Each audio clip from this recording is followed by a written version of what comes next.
అందరికీ నమస్కారం. నేను మీ కొట్టే కావ్య. ఏపీ ముఖ్యమంత్రి సీఎం చంద్రబాబు నాయుడు గారి గురించి, కూటమి పాలన గురించి విమర్శించేలాగా మాజీ సీఎం జగన్మోహన్ రెడ్డి గారు అయితే ఒక ట్వీట్ అయితే వేశారండి. దాని గురించి ఈ రోజు మనతో విశ్లేషించడానికి ఉన్నారు పొలిటికల్ అనలిస్ట్ శ్రీనివాస్ జొన్నలగడ్డ గారు. సార్ నమస్తే అండి. నమస్కారం సార్.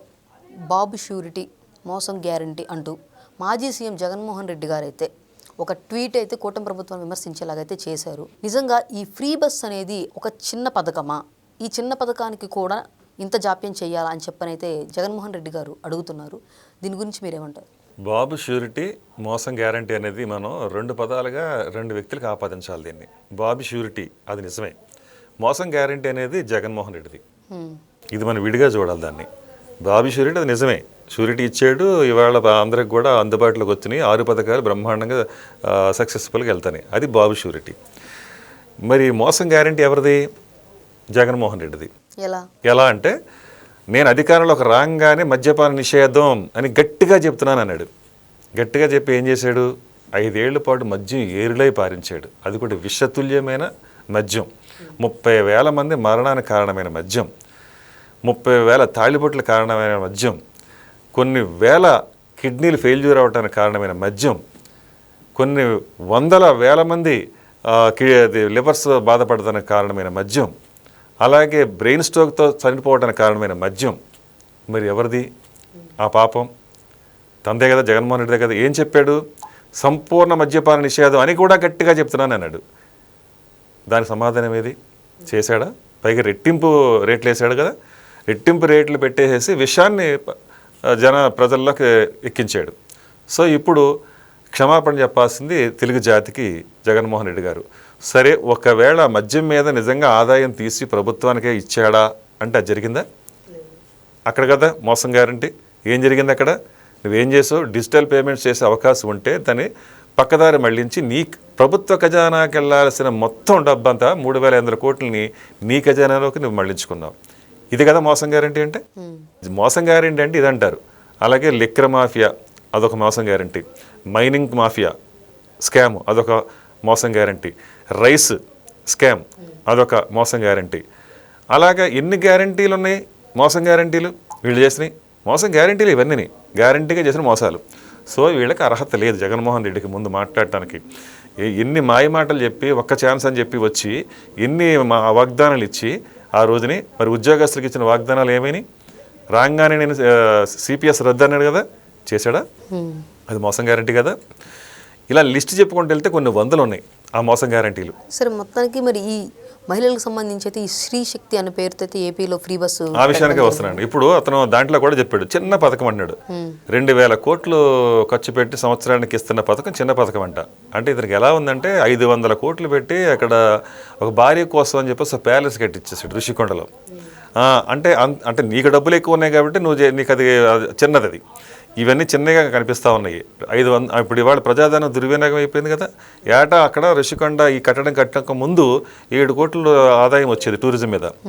మరి ఇవాళ సంవత్సరానికి 1 కోటి రూపాయల కరెంటు ఖర్చు కట్టడానికి నానా ఇబ్బందులు పడాల్సిన పరిస్థితికి వచ్చింది. ఇవాళ మరి ఆ విధంగా ఎంత నువ్వు ప్రజాధనాన్ని దుర్వినియోగం చేసావు. సరే, అదంతా పక్కన పెడితే ఇక్కడ బస్సు విషయంగా వద్దాం. బస్సు ఫ్రీ బస్ అనేది సాధారణ ప్రయాణికులకు ఇబ్బంది కలగకుండా ఉండటం కోసం ఉన్న బస్సుల్లో కొన్ని బస్సుల్ని మహిళల కోసం కేటాయిస్తారు. అది ఎవరికైనా తెలిసిన విషయమే.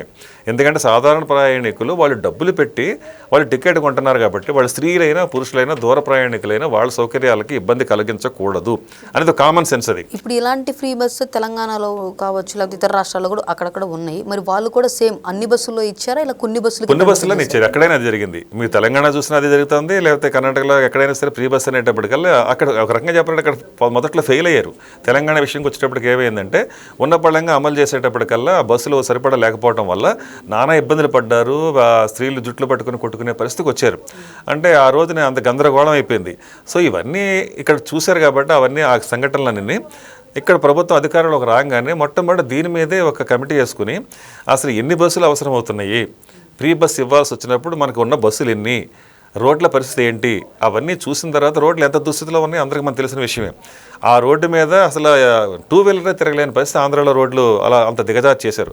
ఒక నాయకుడిని ఒక సామాన్య పౌరుడు అడిగాడు అప్పుడు 5 ఏళ్ల గవర్నమెంట్లో ఉన్నప్పుడు వైసీపీ నాయకుడిని, సార్ మా రోడ్ల పరిస్థితి ఇలా ఉందని, నీకు రోడ్డు కావాలా పథకం కావాలా ఉచిత పథకం కావాలా అన్నాడు. ఇలాగ ఏలుపెట్టి చూపించి, అంటే మేము ఉచిత పథకాలు బటన్ నొక్కుతున్నాడు కదా జగన్మోహన్ రెడ్డి, ఇక నీకు రోడ్లు కూడా ఎందుకు, నీకు అభివృద్ధి కూడా నీకెందుకు, ఉద్యోగాలు కూడా నీకెందుకు, ఉపాధి కల్పన నీకెందుకు, బటన్ నొక్కడమే పని, నీకు రోడ్డు కావాలా బటన్ ఇది కావాలా అని ఆ రోజున వైరల్ అయింది ఆ వీడియో. మీరు చాలామంది చూసిన విషయం అది.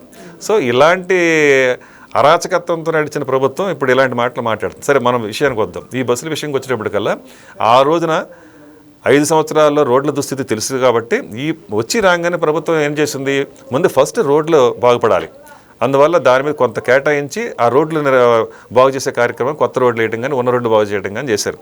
తర్వాత నెక్స్ట్ స్టెప్ ఏం చేశారు, ఏదైతే బస్సులు ఎన్ని కావాలనేది ఒక అంచనా చేసుకుని అంచనా ప్రకారం బస్సులు కొనుగోలు చేయడం జరిగింది. 2, 3 బస్ స్టాండ్స్ లోపల మౌలిక సదుపాయాలు ఉన్నాయా లేదా, స్త్రీలకి ఉచిత ప్రయాణం చేసినప్పుడు ఉవ్వెత్తిన స్త్రీలు మళ్ళీ బస్సులో ప్రయాణం చేసేటప్పుడు వాళ్ళకి సరైన టాయిలెట్స్ ఉండాలి, అలాగే తాగునీరు ఉండాలి, అలాగే కూర్చోవడానికి తగిన విధంగా బెంచెస్ ఉండాలి, అంటే అన్ని మౌలిక సదుపాయాలు అక్కడ ఉన్నాయా లేదా చూసినప్పుడు అరకొరగా ఉన్నాయి.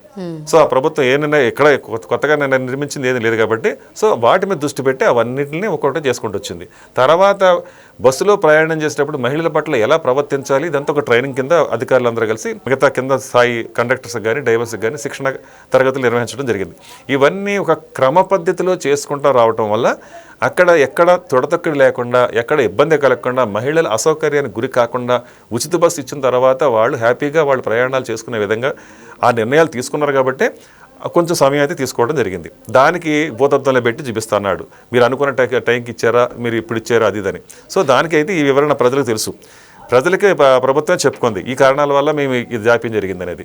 సో ప్రజలు అర్థం చేసుకున్నారు. అర్థం చేసుకుంది ఎవరంటే మీరు భూతత్వంలో వచ్చి తప్పుగా చెప్పడం కోసం ప్రయత్నం చేశారు కాబట్టి. ఇంకోటి ఏంటంటే ఈ మహిళలు ఎవరైతే ఉన్నారో వాళ్ళు కొన్ని బస్సుల్లోనైనా మాటకి అర్థం లేని విషయం. ఎందుకంటే నేను ఇందాక చెప్పాను, సాధారణ ప్రయాణికులు డబ్బులు పెట్టి ప్రయాణం చేసే వాళ్ళకి ఇబ్బంది కలగకుండా ఉండే ఉద్దేశం మీద కొన్ని బస్సులు ఇవ్వడం జరిగింది. సో ఇక్కడ కూడా ఏమవుతుందంటే వాళ్ళు ఎవరు వెళ్తారు, ఆ బస్సుల్లోనూ విద్యార్థులు వెళ్తారు ఉచిత బస్సును ఉపయోగించుకోవడం కోసం. వాళ్ళకి 1000-1500 కలిసి వస్తుంది నెలకు వచ్చేటప్పటికి. అది చిన్న మొత్తం కాదు కదా, ఒక నిరుపేద కుటుంబంలో పెట్టిన బిడ్డకి అది చిన్న మొత్తం కాదు కదా. ఒక కుటుంబానికి 1000 రూపాయలు ఒక నెలకు ఆదాయం ఖర్చులోంచి మినహాయింపు దొరుకుతుందంటే చిన్న మొత్తం కాదు కదా. వాటికి కూడా ఏమైనా అక్కడ అడ్డంకులు ఏమైనా ఉన్నాయా సార్? ఎక్కడ లేదు. అదే అండి, వాళ్ళు సంతోషంగా వాళ్ళకి చిన్న సాధారణ కుటుంబంలో ఉన్న వాళ్ళకి 1000-1500 నెలకు ఒక ఆదాయం, అంటే ఒక ఏదైతే ఒక పొదుపు జరుగుతుంది అనుకున్నప్పుడు వాళ్ళకి చిన్న మొత్తం ఎందుకు అవుతుంది, పెద్ద మొత్తమే అవుతుంది, వాళ్ళు హ్యాపీ ఫీల్ అవుతారు. అలాగే ఇప్పుడు ఏదైనా చిన్న కూరగాయలు పండించుకుని మార్కెట్ తీసుకెళ్దాం అనుకుంటారు, అంటే పండించిన ఏదో 10 కేజీలు 15 కేజీలు తీసుకెళ్ళి ఈ దారి ఖర్చులు పెట్టుకుని ఆటోలో వేసుకెళ్ళి మళ్ళీ తిరిగి ఇంటికి వెళ్ళేటప్పటికే ఆ డబ్బులు ఏం మిగులుతాయి, ఇంకా వాళ్ళు ఏం తింటారు దాంట్లో మిగిలితే. అందుకని అట్లాంటి వాళ్ళకి మరి వాళ్ళ బస్సులో ఆ ప్రయాణం చేసుకుని వాళ్ళు పండించుకున్న కూరగాయల్ని ఆ పల్లెటూరు నుంచి ఆ టౌన్ దగ్గరున్న టౌన్కి వెళ్ళి వాళ్ళు అమ్ముకుని తిరిగి వెళ్ళి వాళ్ళ కుటుంబాన్ని పోషించుకోగలుగుతున్నారు కదా. అంటే స్వయం ఉపాధి దొరుకుతుంది కదా, వాళ్ళ కాళ్ళ మీద వాళ్ళ బతికే అవకాశం దొరుకుతుంది కదా. ఇది పెద్ద సహాయం. ఈ చిన్నది ఎందుకు అవుతుంది? అలాగే ఇప్పుడు చిరుద్యోగులు ఉంటారు, వాళ్ళు చిన్న అటెండర్లుగానో లేకపోతే గేట్ మెన్లుగానో ఇట్లా ఉండేవాళ్ళందరూ ఓ చోట నుంచి ఓ చోటకి వెళ్ళేటప్పుడు ఒక పని చేసుకోవడానికి వెళ్ళేవాళ్ళు, ఇళ్లలో పని చేసుకుంటానికి వెళ్ళేవాళ్ళు ఎవరైనా కానివ్వండి, వాళ్ళు ఓ చోట నుంచి ఓ చోటకి వెళ్ళే కూలి పనులకు వెళ్ళేవాళ్ళు అయినా సరే ఆటోల్లో మనం చూస్తూ ఉంటాం 20-30 మంది ఆటోలో కుక్కేసి తీసుకెళ్తూ ఉంటారు. మరి అట్లాంటి వాళ్ళకి ఇవాళ మరి బస్సుల్లో వెళ్ళి బ్రహ్మాండంగా అక్కడ నార్మల్కో లేకపోతే చిన్న పనులకో లేకపోతే కార్మికులుగానో వెళ్ళి మరి వాళ్ళ పని వాళ్ళు చేసుకుని తిరిగి రాగలుగుతున్నారు కదా. మరి వాళ్ళకి అది చిన్న మొత్తం ఎందుకు అవుతుంది? వాళ్ళు హ్యాపీగా ఉన్నారు కదా. ఈ స్త్రీశక్తి పథకం ఏదైతే ఉందో ఈ పథకం సక్సెస్ఫుల్ అయినా ఇది చూసి వారం లేక ఇక దుష్ప్రచారం చేయడం కోసం తప్పితే ఇక్కడ మీరు ఇంకొకటి మాట కూడా చెప్పాలి, ఇక్కడ తెలంగాణలో జరిగినట్టుగా ఇక్కడ ఎక్కడా కూడా ఈ తొక్కిసలాట కానీ లేకపోతే అసంతృప్తి కానీ లేకపోతే ఎవరైనా దీని గురించి విమర్శించినట్టుగా మాట్లాడటం కానీ ఎక్కడ లేవు కాబట్టి వీళ్ళ బాధల్లో అదే అనమాట. లేవు కాబట్టి ఏదో రకంగా ప్రజల్లోనే వీళ్ళు ఆ మధ్యకాలంలో వీళ్ళు కొంతమంది పేటీఎం బ్యాచ్ని ఒక 4-5 10 మంది మహిళలు పంపించి ఒక గందరగోళం సృష్టించాలని కూడా ప్రయత్నం చేశారు. అక్కడ కూడా ఫెయిల్ అయ్యారు వీళ్ళు. సో అది ఫేక్ అని తేలిపోయింది. సో ఏదో విధంగా గందరగోళం సృష్టించాలనేది కూడా ఫెయిల్ అవుతుంది. ఇవాళ పోస్ట్ చేసింది ఏంటంటే ఒక ప్రెస్టేషన్ పోస్టే, అది ట్వీట్ చేసింది ఏదైతే ఉందో అది. ఎందుకంటే అన్ని సజావుగా నడుస్తూ ఉన్నాయి. సజావుగా నడుస్తున్నప్పుడు ఏదోటి జరగట్లేదని చెప్పడానికి చేసే ప్రయత్నమే. సో అందుకని గ్యారంటీ మోసం గ్యారంటీ జగన్మోహన్ రెడ్డి అనేది క్లియర్గా ఇక్కడ చెప్పొచ్చు. సరే, ఫైనల్గా మరి గత వైసీపీ హయాంలో అయితే కావచ్చు, ప్రస్తుత కూటమి ప్రభుత్వంలో అయితే కావచ్చు, ఆ ప్రభుత్వంలో జరిగిన మహిళలకు సంబంధించిన సంక్షేమం ఏంటి, ఇప్పుడు జరుగుతున్నది ఏంటి సార్? అప్పుడు కంటే కూడా ఇప్పుడు తల్లికి వందనం ఉంది, గ్యాస్ సిలిండర్ ఉంది. మరి 3 గ్యాస్ సిలిండర్ ఉచితంగా మరి తీసుకోగలుగుతున్నారు. ఇవాళ అది ఎంత ఆదాయం వాళ్ళకి అంటే సాధారణ అంటే మామూలుగా పేదరిక కుటుంబంలో ఉన్న వాళ్ళకి 3 సిలిండర్లు అంటే సరిపెట్టేసుకుంటారు, సరిపోతుంది. అంటే 10 రకాల జగన్మోహన్ రెడ్డి లాగా ఒక 20 రకాల టేబుల్ మీద వండుకోరు కదా వాళ్ళు. సో వాళ్ళ అవసరాలు తగ్గట్టుగా వాళ్ళకి సరిపోతాయి. రెండోది ఇంకా మీకు ఏదైతే ఇప్పుడు బస్సు ప్రయాణం ఇచ్చారో అది చాలా ఇవాళ ఒక 1000 నుంచి 1500 2000 దాకా కుటుంబంలో ఆదా అవుతుంది. అలాగే తల్లికి వందనం ఏదైతే ఉందో ఆ తల్లికి వందనంలో మరి అంతకుముందు జగన్మోహన్ రెడ్డి గారి భార్య స్వయంగా భారతిరెడ్డి గారు ఏం చెప్పారు, గత ఎలక్షన్స్ ఇప్పుడు మేము 2 బిడ్డలుంటే 2 బిడ్డలకు కూడా చెర 15,000 ఇస్తామని చెప్పింది కదా ఆవిడ. మరి మోసం గ్యారంటీ కదా అది, అందులో వాళ్ళు మోసం గ్యారంటీ కాబట్టి కదా ఆ రోజు మరి ఒకళ్ళకే ఇచ్చి చేతులు దులుపుకున్నారు, రెండో బిడ్డకి ఇలేదు కదా. మరి అక్కడ వివక్ష జరిగింది కదా ఆ కుటుంబంలో. 2 బిడ్డలు ఉంటే ఒక బిడ్డని చదివించుకోగలిగారు ఆ పేద కుటుంబం, మరి రెండో బిడ్డ మరి పనులు పంపించాల్సి వచ్చింది. అంటే ఆ కుటుంబంలో ఉన్న 2 బిడ్డలు వివక్ష చూపించాల్సి వచ్చింది. ఒక బిడ్డకేమో చదువు అబ్బింది, చదివించగలిగారు, ఇంకొక బిడ్డనేమో పనులు పంపించారు. ఇది తప్పు కదా, ఇది మోసం గ్యారంటీ కదా వీళ్ళు చేసింది. కానీ మరి ఈ రోజు ఏంటి పరిస్థితి, మరి అదే స్త్రీ తల్లికి వందనం కింద మరి వాడి కుటుంబంలో 12 మంది ఉంటే 12 మందికి కూడా మన తల్లి వందనం కింద ఇచ్చిన సందర్భం మనం చూసాం, మన పేపర్లో చూసాం, మీడియాలో చూసాం, సోషల్ మీడియాలో చూసాం. సో ఇవన్నీ కళ్ళ ఎదురుకుండా కనపడుతుంటే అబద్ధాలు ఎందుకు అవుతాయి జగన్మోహన్ రెడ్డి గారు అని ప్రజలు నవ్వుతున్నారు. అంటే ఇచ్చిన హామీని చెప్పినట్టుగా అమలు చేయడం కోసమే కొంత ఆర్థిక నిధులు కూడా వాటికి సమకూర్చుకోవడం కోసమే కొన్ని స్కీమ్స్కి అయితే జాప్యం వస్తుంది అంటున్నారా? జాప్యం అంటే ఇక్కడ ఒకటండి, లోటుపాట్లు అనేవి ప్రతి దాంట్లో ఉంటాయి. ప్రతి పథకంలో కూడా మనం ముందుకెళ్లే కొద్దీ కొన్ని సమస్యలు ఎక్కడ ఎదురుపడుతున్నప్పుడు సరి చేసుకుంటూ వెళ్తూ ఉంటారు ఎవరైనా. అంటే ఎక్కడే మా కుటుంబంలో కూడా అంతే కదా, ఏదో ఒక మనం అనుకుంటాము ఈ కార్యక్రమం దీనికి కార్యక్రమం దీనికని మనం ఒక బడ్జెట్ పెట్టుకుంటాం. ఆ బడ్జెట్ పెట్టుకున్నప్పుడు కొంచెం అటుగా ఇటుగా అవుతుంటాయి. మామూలు కుటుంబంలోనే అటుగా ఇటుగా అవుతున్నప్పుడు ప్రభుత్వాన్ని నడిపించేటప్పుడు ఉండవండి. అలా మీరు చిన్న సమస్యలు తీసుకొచ్చి భూతద్దులో చూపించేసి అదిగో సమస్య ఇదిగో సమస్య, విరుగు చంద్రుడు అంత వెన్నులు కనిపిస్తున్నప్పుడు ఎక్కడో చుక్కను పట్టుకుని చూపిస్తాం కదా అదిగో చుక్క అని. అదే ప్రయత్నం ఇది, అంతకంటే ఏమీ లేదు. అన్నీ సజావుగా నడుస్తూ ఉన్నాయి, ప్రశాంతంగా హ్యాపీగా ఉంది, అభివృద్ధి జరుగుతుంది, పోలవరం పరుగులు పెడుతూ ఉంది, ఆ నీళ్ళు వచ్చేసి పొలాల్లోకి వచ్చేస్తాయి 2027 నాటికల్లాన. ఒక పక్కన పట్టిసీమ ఎత్తిపోతక పథకం ద్వారా ఇప్పటికే కొన్ని 7 లక్షల ఎకరాలు సాగులోకి వచ్చేసినాయి. గత 2014లోనే ముందు దూరదృష్టితో చంద్రబాబు నాయుడు గారు ఆ నిర్ణయం తీసుకున్నారు కాబట్టి ఇవాళ కొన్ని లక్షల ఎకరాలు మనకు సాగులోకి వచ్చినాయి. అదిగో అక్కడ కుప్పంలో కూడా నీళ్లు తీసుకెళ్ళి అక్కడ ఇచ్చారు. మీరు రక్తాన్ని నీరులై పారించిన ఆ రాయలసీమకి ఇప్పుడు నీళ్లు పట్టుకెళ్ళి ఇవ్వగలిగాడు చంద్రబాబు నాయుడు. ఇది అభివృద్ధి కదా, ఇదే కదా బాబు షూరిటీ అంటేనే. సో అప్పుడు మీరు అడ్డంగా పడుకున్నా కూడా మీకు పులివెందులు కూడా నీళ్ళు తీసుకొస్తామన్నాడు చంద్రబాబు నాయుడు గారు, మీకు గుర్తుందో లేదు 2014లో. సో ఆ కార్యక్రమం కూడా చేస్తున్నాడు కదా. ఇప్పుడు ఏ విధంగా చూసినా కానీ ఒక అపర భగీరథుడిలాగా ఇవాళ ఒక లక్షలాది ఎకరాల్లోకి నీళ్లు పారిస్తున్నాడు చంద్రబాబు నాయుడు గారు. పంట పొలాలను సస్యశ్యామలం చేపిస్తున్నాడు, రాష్ట్రాన్ని సుభిక్షంగా తీసుకెళ్లగలుగుతున్నాడు.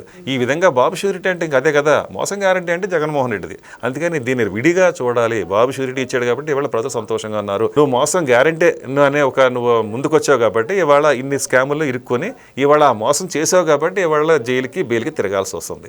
అంతకంటే ప్రజలు తేడా క్లియర్గా కనిపిస్తూ ఉంది కదా. నువ్వు మోసం గ్యారంటీ కాబట్టి నువ్వు 16 నెలలు జైల్లో ఉన్నావు, ఆ మోసం గ్యారంటీ కాబట్టి నువ్వు రాబోయే రోజుల్లో జైలుకి వెళ్ళిపోతున్నావు. ఇంకేముంది ఇందులో? ఓకే సార్, ప్రజలకు తెలిసిన విషయం ఇది. Thank you. నమస్కారం.